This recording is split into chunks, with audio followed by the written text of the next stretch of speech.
Ladies and gentlemen, welcome back to another episode of Midnight Therapy. I'm your host, the one and only Cat Matthews. Was on a little break again.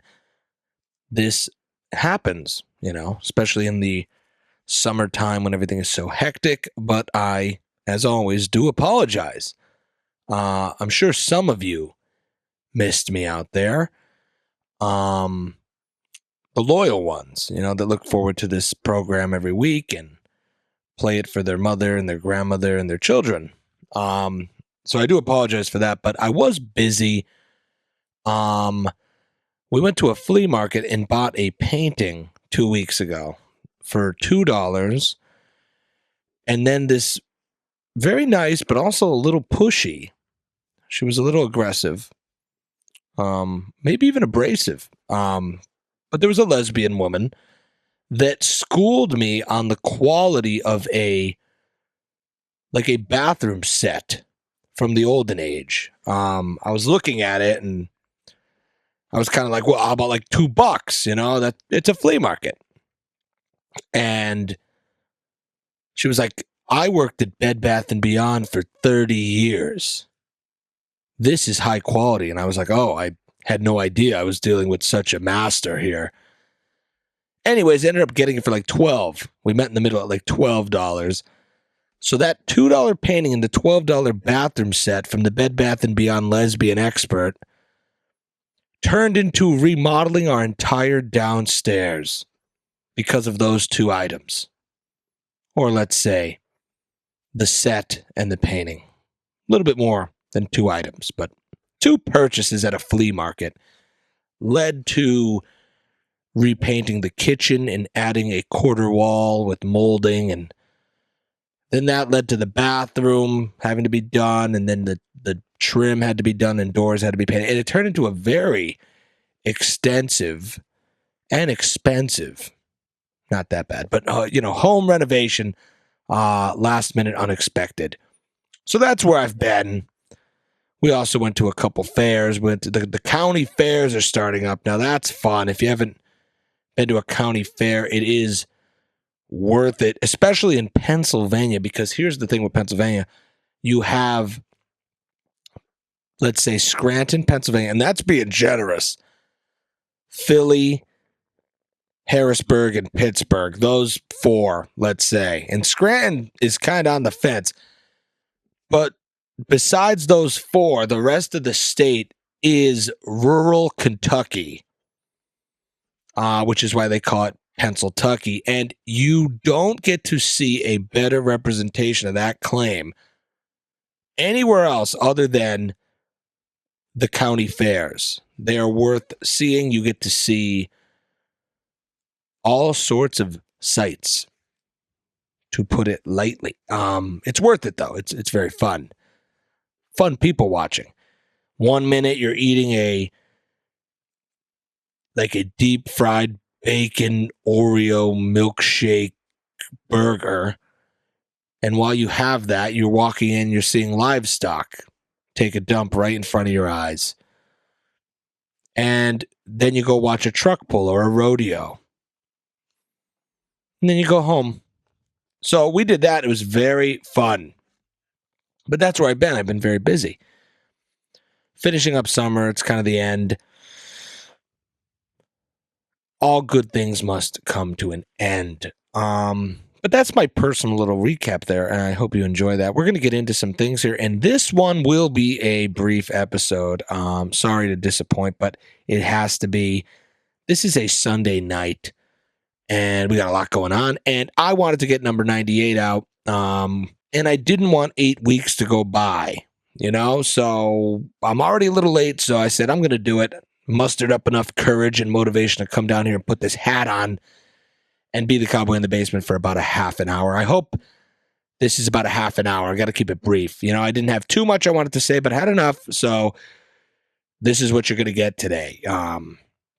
But we're almost at 100 episodes. Once we hit 100 episodes, things are going to change. I have a whole big new plan for how we go forward with this show. And I'll explain that soon. But for now, back to your programming. We're going to do a little tangent here based on, current events and my life. So obviously, Christy, my life partner, here's a lot of what I say on this show before it goes on the show. She doesn't watch this show because, as she puts it, she lives the show, She gets enough of me. She doesn't need to watch me on her phone or television. So we kind of talk about a lot of stuff. She's my partner. I see her 24 hours a day for the most part. So we talk about a great deal of things. And our TikTok algorithms are similar in some regards and also very different.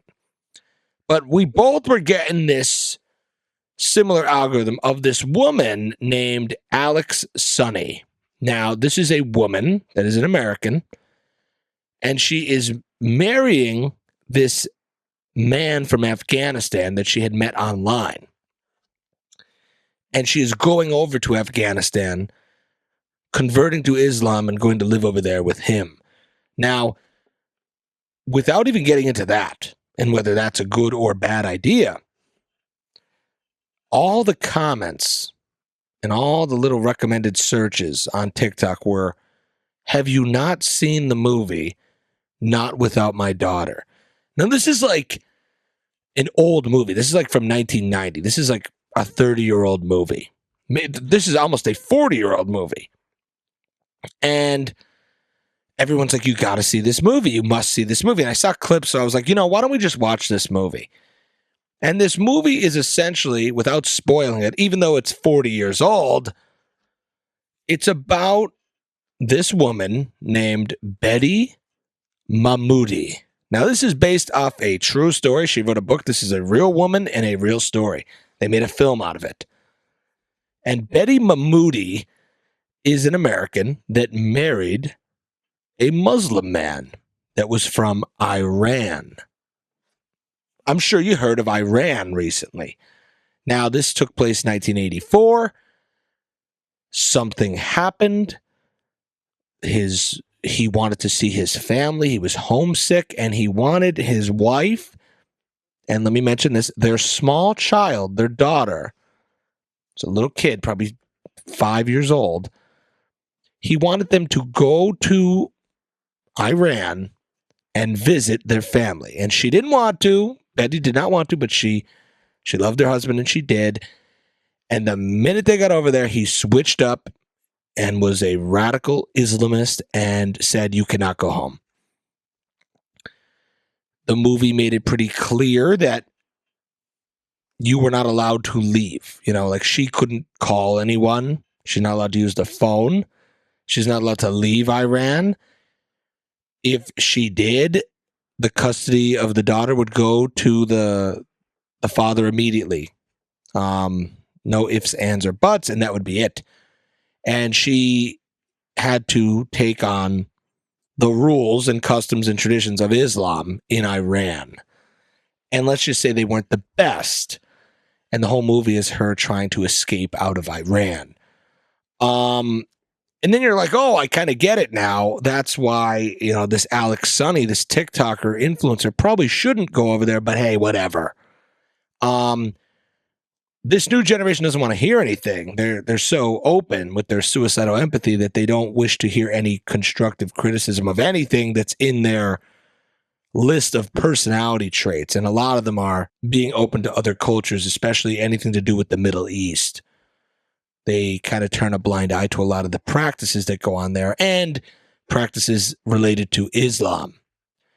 Now, the only reason I bring that up is because we obviously are dealing with Iran still, and you had, when this all started, you had Trump saying that they are hanging protesters over there. They're killing and murdering protesters. They're hanging 70,000 people in a week. And when he took out their leaders, he said, all right, now go get your country back. Revolt to get your country back. We helped you. That's it. And everybody kind of forgot about that part, but a lot of people don't wish to live under those conditions over there. Because remember, it was not like that. Iran was not like that in the 1970s, and I'm not giving you a whole history lesson here, but when the Islamic State became a thing, kind of became like a totalitarian dictatorship of Islam, that's when it, kind of changed up a little. And I think that's kind of the issue. What happens when you don't separate church and state, and when you are letting certain religions have power and control. So let's fast forward to today. Just like this Alex Sunny, you have a lot of sympathists out there to Islam. And again, I'm not talking about the entirety of Islam. I am not qualified to do so. I'm just a cowboy in the basement here. And I know there are good people that practice Islam and that good Muslims. There's good, every group of people has good people in it. They also have bad people in it. And it's not good to generalize. It's not good to paint with a broad brush and say it's all of them. That's not a great idea. And I know they say Islam is a religion of peace. I understand all that. I've heard it a million times. The question is, now we look at the United States of America, and there are way more conversations going on about Islam than ever before. And there is more Muslims in the zeitgeist than ever before. For better or for worse, that's up to you to decide. And I don't think that's the only intersection or classification you should look at people as their religion. But it is a factor, and we do need to consider it, especially looking at what's going on with this war. Now, in that movie, at the end, I'm going to spoil it here, when they saw the American flag at the embassy, like, it was a very, very emotional part of the movie, a little bit of a tearjerker there, and how happy she was to see that American flag and what it represented and how starkly different that was compared to the values of Iran in Islamic State, right? So now I'm not trying to be this gloom and doom guy saying, well, America's about to turn into an Islamic State and we're about to have Sharia law everywhere, and Iran from that movie is going to be what America becomes. I'm not trying to say that, but I am saying that maybe not right this second, maybe not in 5 years, maybe not 10 years, but maybe one day we might be kind of getting close to that. And I think that's something that we need to catch early and decide if we think that's the best course of action for this country. Now, some reasons I believe that may be happening here is let's look at the United States today. We have Zohran Mamdani, mayor of New York City, Ilhan Omar. A lot of this is going on in Michigan. Let's just say we could look at a microcosm of this in Michigan. Dearborn, Michigan. When you go to like a Walmart, you will see the signs in English around here and many parts of the country, and underneath it in a subcategory will be Spanish, the translation. In Dearborn, when you go to the stores, it is Arabic as the sublanguage because of the very high Muslim population. Now, let's talk about the new figure. We have Abdul El-Sayed. Hope I'm pronouncing that right, Abdul. This guy is a Democratic candidate for the Senate in Michigan. I believe he won the primary already. Very much vocal about his thoughts on Islam, and campaigned with Hassan Piker, if you know him, the left-wing streamer, very anti-Semitic guy, made some anti-Semitic comments. From what I heard, hey, whatever, do your own research. This guy, Abdul, wants to abolish ICE, Medicare for all, very vocal about being anti-Israel, things like that, and these are very popular beliefs of our youth, of the country's youth, and I see why that's very appealing to them. Free stuff, the kind of socialist, communist theory, and those tactics do work, because we do feel, the young people feel like a forgotten class and a forgotten group, and they feel left behind. And when someone goes up there and they're new and progressive and promise you the world, that is appealing. I understand that. It's just what may also be coming along with that and with those beliefs and dreams. That's what we need to consider. And you see all these women on TikTok, and there's probably other people, but mostly I see the women saying, I'm proudly voting for a Muslim man today. And they put it like that. They're like, look at me, proudly, great day to vote for a Muslim man. And they say that kind of like as a They're like proud of that. They're emboldened, and that's fine and good. It's just I don't know if everybody's aware of what Islam is, and I know they know the good parts, but I don't know if they know the bad parts. And that's all I'm saying. And I think you should do that for every single thing in your life. You need to look at the pros and cons. And I just fear that maybe we aren't doing that enough in regards to Islam in America. That's all I'm saying. And I think this is not meant to be, let's say, an outdated conversation or a bigoted conversation. I think this is just a critical thinking conversation. I do think it needs to be looked at if you're a critically thinking adult that deals with logic and reason rather than emotion. Now, what's also kind of funny about this is like the left is kind of like I said, they're very kind of moving towards the DSA, like a little communist, a little socialist, very anti-Israel, pro-Muslim, pro-Palestine, all that stuff. But they really have all the winners coming out endorsing these candidates. Now, this is what the only interesting thing. There needs to be something, there's got to be something that comes up in the post-Trump era, as I brought up many times before. So it's like, let's look at who's endorsing these candidates. So we have that Abdul El-Sayed, and you have like the big ones coming out. You have Miss Rachel, and we talk about Miss Rachel on the show a lot. She's talking about recently, she's like, the people need to pay reparations. The white people need to pay reparations to black people. And granted, keep in mind, this is a children's show host that dresses like a child, and she's 47 years old. She wears a pink shirt and a headband and overalls and teaches children how to read. But she's now, speaking up and using her platform to talk about the need for reparations. I wonder if she'll pay. She's worth a lot of money. I wonder if all those Miss Rachel toys, all that money from that merch could go towards reparations. That would be nice. She should give her paycheck away. I'd be down with that. Another endorser of Abdul is AOC, Alexandria Ocasio-Cortez. We love her as well. She put out a video recently that she's freezing her eggs. She's like 37 years old.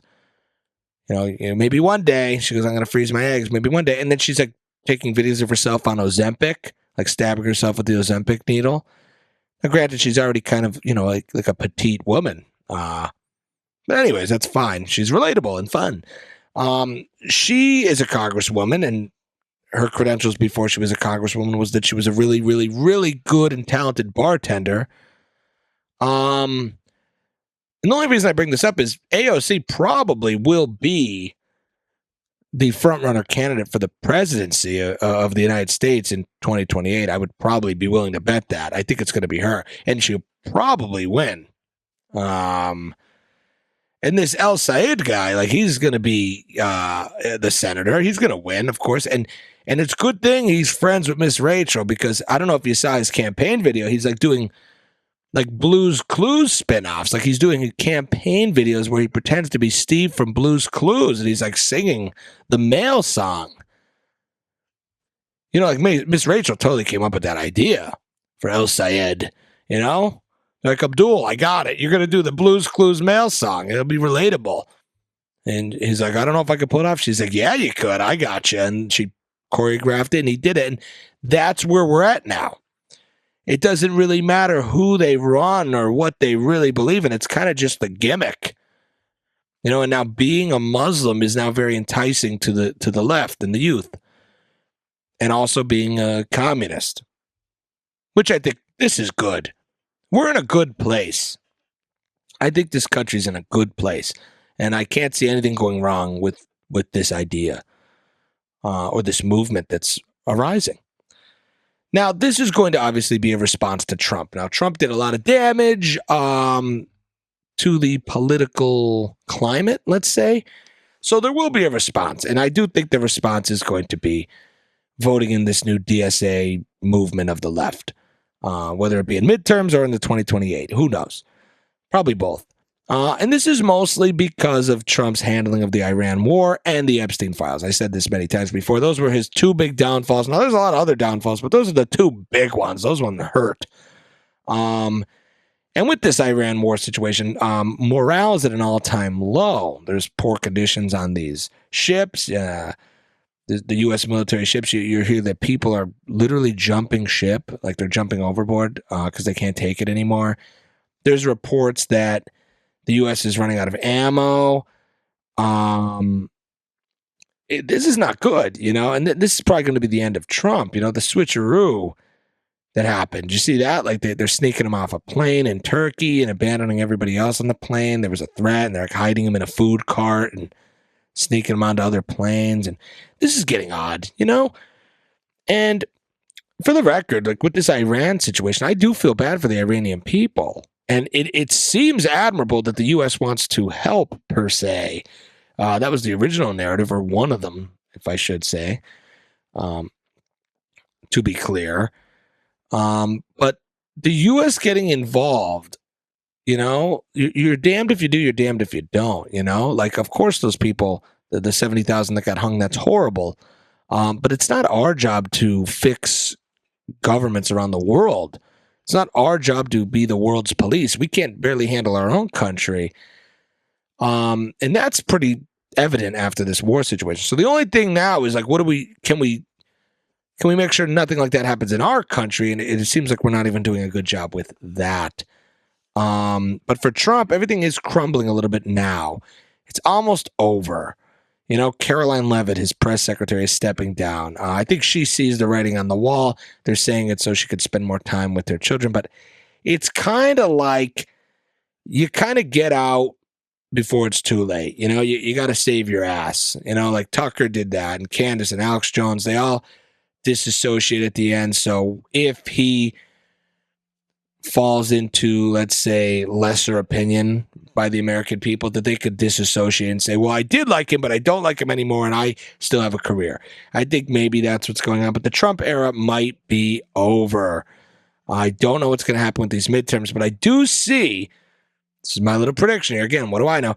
The rise of the radical left that is kind of summarized by Muslim, I think that's a keyword, Muslim, socialist, communist, young, like the young voters. I think all that is kind of the vibe of what's coming. Anti-MAGA, anti-Israel, pro-Palestine, that. LGBTQ, you know what the group is. That's probably going to come back tenfold after Trump. So keep that in mind. Now that's really it for politics for me today. And now I'm going to get into even weirder things because I got to get this off my chest. Speaking of TikTok, I saw that good movie. That was a good movie. I enjoyed that movie. It was kind of tough to watch, especially if you have children, but good film.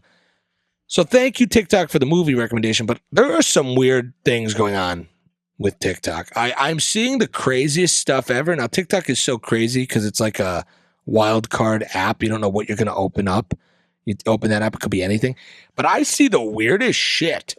And it really reminds me of how odd people are. People are so odd.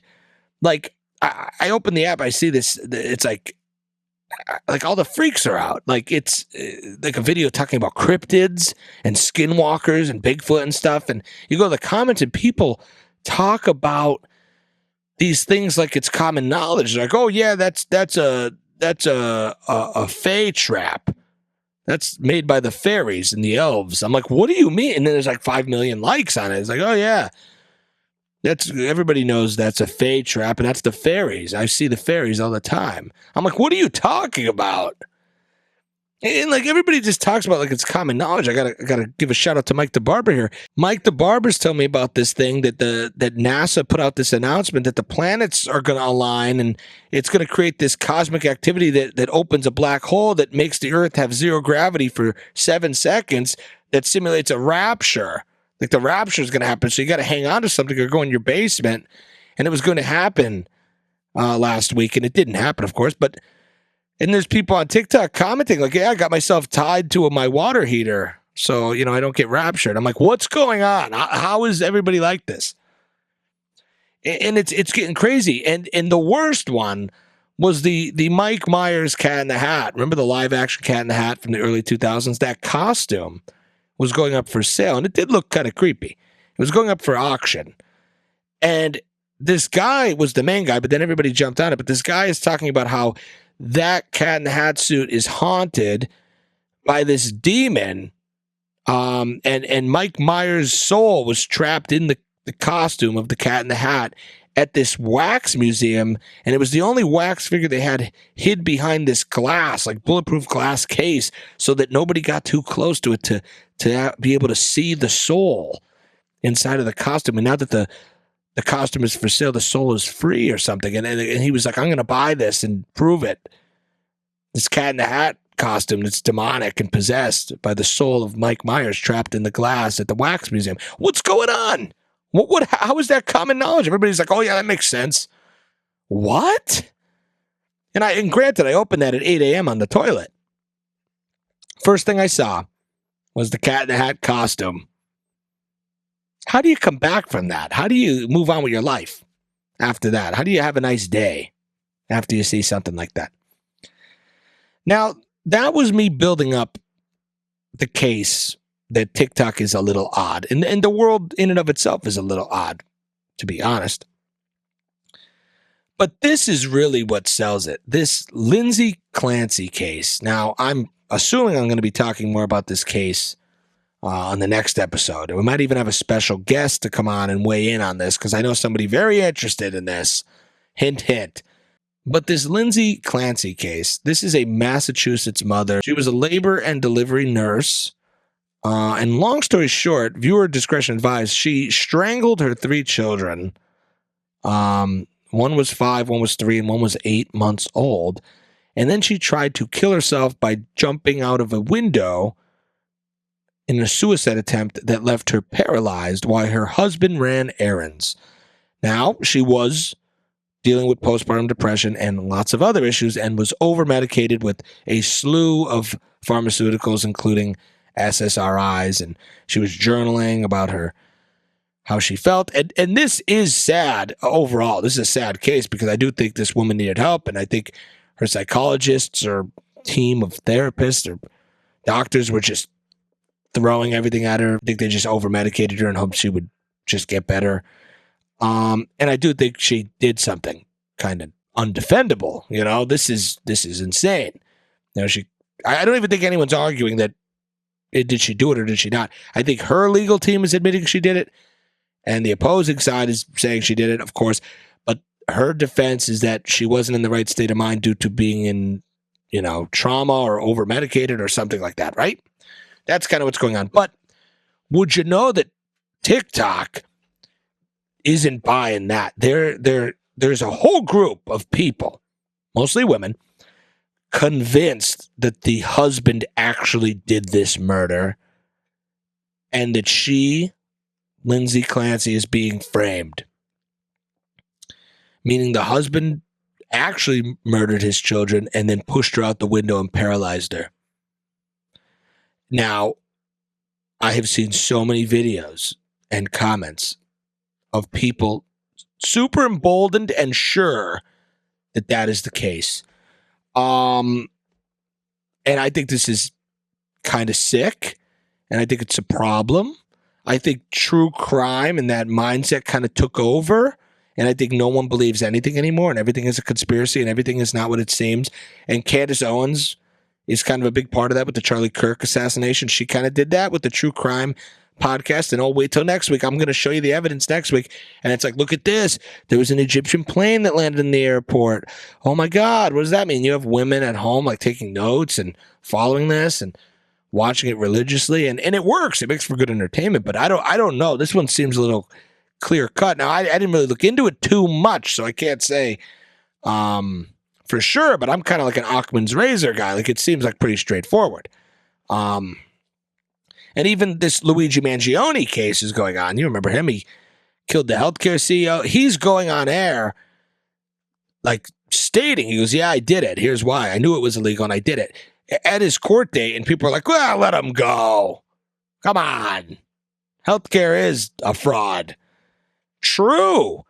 These healthcare corporations are corrupt. But you don't just turn to vigilantism. You don't just take things into the Wild West. Like, we're all gone crazy. I truly believe this. And that's why I think, this is my prediction for the future from all this, I do believe the courts and the justice system in the future, the very near future, is going to be AI.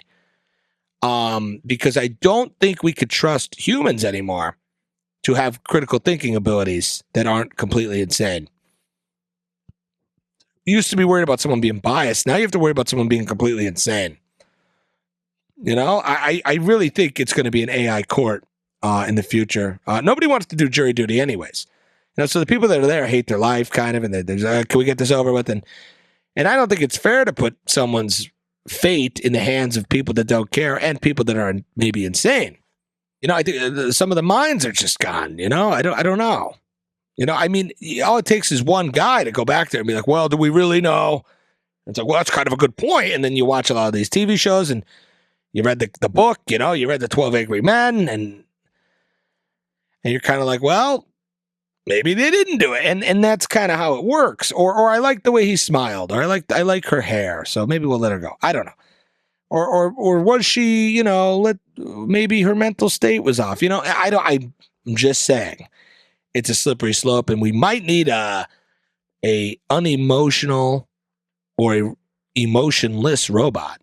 We may need an emotionless robot to handle these matters in the future, because it's going to take over everything else. It only makes sense that it takes over the courts. It's running everything. And this is another prediction. The luxuries of the future, because of AI and the surveillance state that's going to be created, are going to be zones of privacy. We could call them privacy zones. They're going to be areas or towns or buildings where there are no cameras and there's no Wi-Fi, and the surveillance doesn't work, and you're able to do whatever you want. People will go there to have affairs. People will go there to not be seen or tracked, and it'll be like hedonism. It'll be nuts.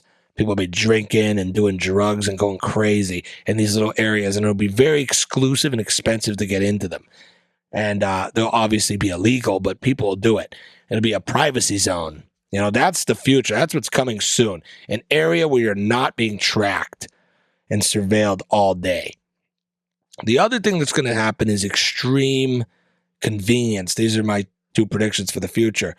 Extreme convenience is about to be the next hot commodity, meaning we have convenience now, like DoorDash, like they'll bring you a burrito, but there's about to be like bids for that. You're going to bid on it. So it's like, I want the burrito, I want the chalupa from Taco Bell, and I'm willing to pay $20 if you could get it to me in 8 minutes. And people will freaking camp out at Taco Bell, click that, get it, and speed to your house. Like they'll be tackling each other in your yard. 2 different people, maybe even 4 different people. They'll be tackling each other in your yard with the chalupa bag. I got it. And they take the picture. I got it to you first. And if you get it there quick, you get a reward, or you get a tip, or you get a good rating. And if it's not there, you don't get paid at all. Like if you didn't get another guy, ooh, sorry, he gets nothing. So it's like a gamble. It's like the old pizza fairy tale. I don't even know if this was ever true, but 30 minutes or less, if it's not there in 30 minutes, it's free, right? That used to be a thing. I never saw that or heard that, but it's a wives' tale. Someone comment if that was ever a thing, if you remember that. But it's going to be like that, but even worse. It's going to be like that for everything. Walmart, you drop your toothbrush in the toilet after a explosive diarrhea lettuce fiasco, and you need a new toothbrush. I need this in 5 minutes. Who could bring me a toothbrush in 5 minutes? I'll pay $30. And you hit it, and someone's already in Walmart. So that's why they're going to close these Walmarts and these retail stores. I already told you that, because you're going to have people camping, waiting for that to pop up on their screen. They're going to get it and run. It's going to be like a race. It's going to be a gig economy, because AI is going to replace every other job except that. And even though AI will be involved in that, but you still need a human for a little bit to run it to you real fast and speed over to you. And it's already like that now with these Instacarters and stuff. So it only makes sense that these stores will get rid of the liability of having customers in their store, because you don't have to get the bathrooms ready. You don't have to clean the floors. You don't have to stock the shelves. You don't have to wait for employees. It'll just be a warehouse, and people will come and go, and Instacart and DoorDash and Walmart delivery and stuff like that. That'll be it. But you won't go in the building anymore. They'll say, remember, people used to go in the building and do the shopping themselves? How stupid. Now it just comes to your house. And for that convenience, the rich will get things quicker. And that's what the poor and middle class will have to do. They'll have to resort to delivering things fast to rich people and being in a physical race with people. You're going to see people get hurt. You're going to see people sabotage other delivery people and fight them in the yard and things like that. It's going to get crazy.